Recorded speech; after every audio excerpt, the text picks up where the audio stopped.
Hi, Year 11. It's Mr. Johns here. So I've thought today I'm going to make a pre-recorded lesson because I'm working from home on Thursday and it's not easy to do live lessons from there.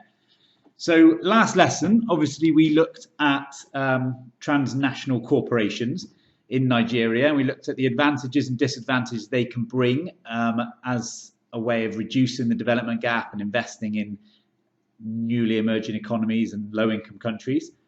And today we're going to focus on the impacts of international aid.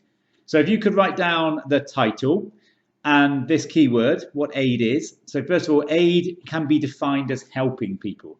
The providers of aid can be individuals, charities, non-governmental organizations, governments, and international organizations such as the European Union or the United Nations. So it's any form of trying to help people or other countries.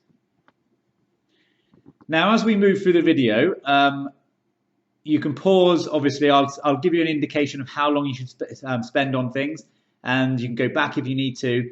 And this lesson probably won't last the full hour, but obviously you can spend as long as you need completing the tasks. So as well as that general definition of aid, I also want you to write down these two more specific definitions. So there are two main types of aid. First of all, there's emergency aid.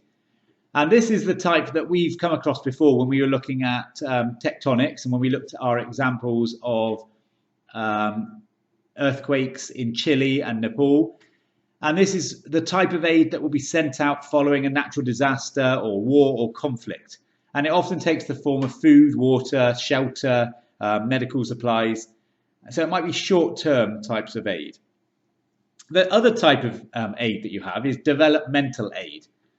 And this is the one that's more likely to be sent to Nigeria. So it's long-term support given by charities, governments, or other organizations. And it aims to improve quality of life by providing long-term safe water, improvements in education, or improvements to infrastructure. So for someone like Nigeria, they don't need necessarily emergency aid. They haven't got conflict going on at the moment or a natural disaster, but they do need help and assistance in terms of improving quality of life, improving levels of education, healthcare. So they would be getting developmental aid. Okay, so if you just pause the video, make sure you get those definitions and understand them. Now, you might ask, we already looked at Nigeria and said that it's a rapidly growing economy. It's about 21st wealthiest or highest GDP in the world. You might ask, why does it need to receive international aid? Now, despite that economic growth and that increase in wealth and that wealth from the oil, many people in Nigeria are still poor. They still have limited access to water, unreliable electricity, and almost 100 million people, which is about 60% of the total population, live on less than $1 per day, which is the sort of definition of absolute poverty.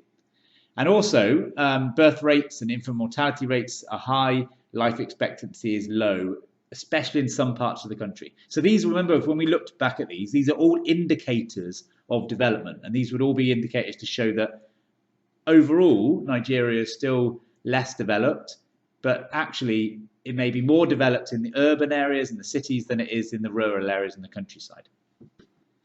Now, of that aid, let's think about where Nigeria gets it from. So I've said already, you can get aid from individuals, from charities, from organizations or countries.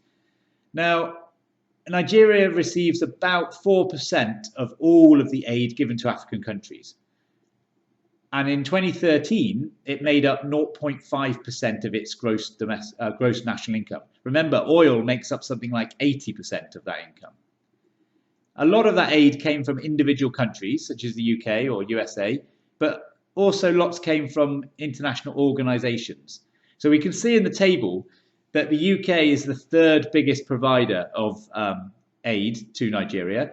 And obviously, we should be able to think, oh, why would that be? That's because of maybe the Nigeria's past. It used to be a British colony, so there's that link there.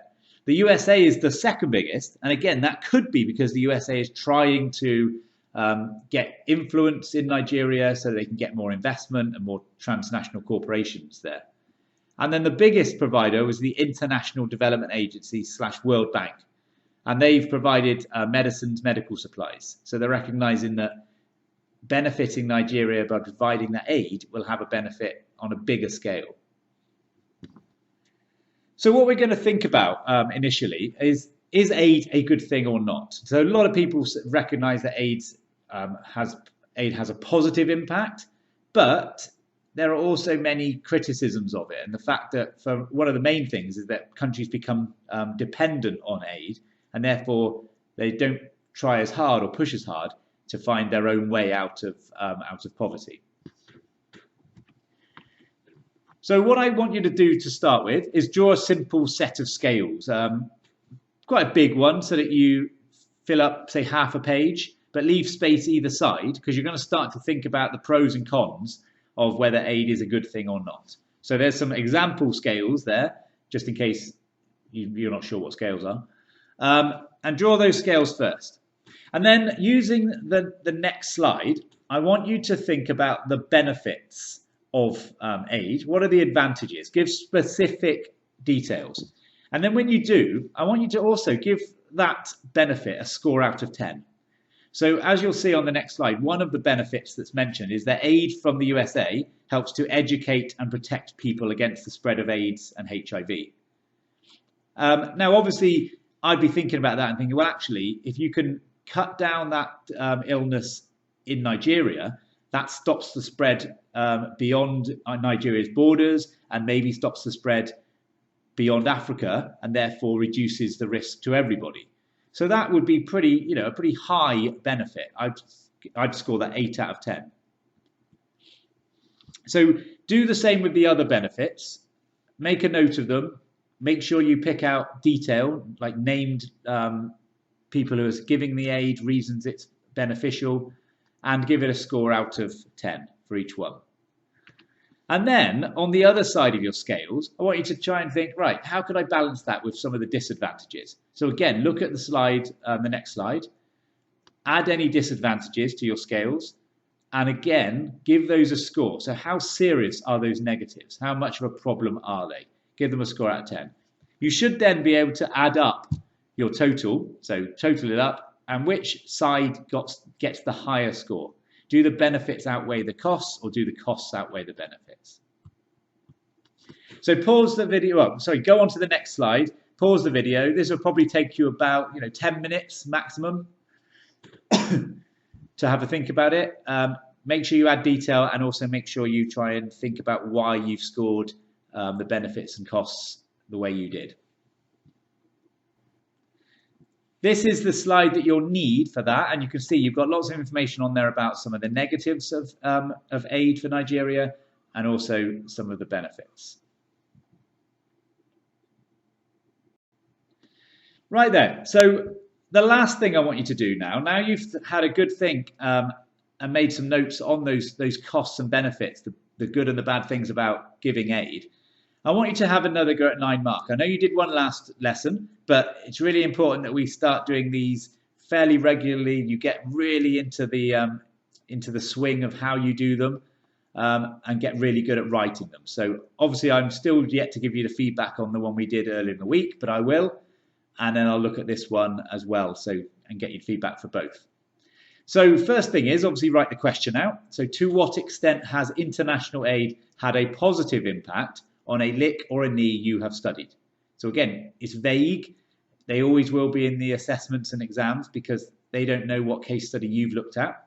So you will then start to annotate that and think about, what do I need to answer in this question? So first of all, you'll box the command word, to what extent?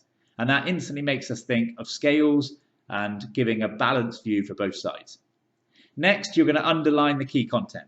So, okay, we're talking about international aid. So that's aid given from one country to another. It says about having a positive impact, but because it's to what extent, we would also have to consider the negative impacts. And it says that you need to focus on a lick or a knee that you have studied. And we would be thinking, right, I'm going to use Nigeria as an example. So I need to give some specific details about aid in Nigeria. Okay, so once you've done that, this question becomes a lot more straightforward. And then the last bit of the bug is that you glance back. You glance back as you're answering it to ensure that you are still answering the question. So now you can get started. You're going to start with a brief introduction, or start by saying international aid is likely to have both positive and negative impacts. That would be a good way to start. And then you're going to try and do 2 or 3 paragraphs. And each paragraph is going to show some balance. It's going to talk about maybe the positives with examples, and then on the other hand, a negative with examples. Once you've done that 3 times, you can then finish with a single sentence saying to what extent you think international aid has had a positive impact. Do you think it has to a great extent, to some extent, to very little extent? Now try and do this in the times that we know we need to do in the exam as well. There's no point spending 20 minutes and thinking you've done a great job, because you won't have that long in an exam. So, as an absolute maximum, spend say 15 minutes on this, because you may claw that back in the exam, and you may give yourself say 15 minutes for each 9 marker. But ideally, we'll be trying to get these done in sort of somewhere between 9 and 15 minutes. Okay, so pause the video and have a go at answering that, time yourself. And that's the last thing we're going to look at. I'd like to say today, purposely short, get our head round foreign aid in Nigeria, have a go at the exam question, and not overload you with too much information at a time. What we'll do next lesson is we will look at the environmental impacts of development in Nigeria and the impact it's had on quality of life. And then we have finished our little Nigeria case study. And all we've got to do then is we've just got to look at economic change in the UK, which is our last subsection. And then we've finished all of the content for paper 2. And as I've said, that's what our main assessment is going to be on. It's going to look at an exam for a PPE for paper 2, which is going to contribute towards your grades. So your focus should be on revising our paper 2 content, but we will go over that in class. All right, guys, make sure you upload and send me the work. Have a good weekend, and I will see you all next week. Looking forward to see you back in the classroom. Cheers, bye.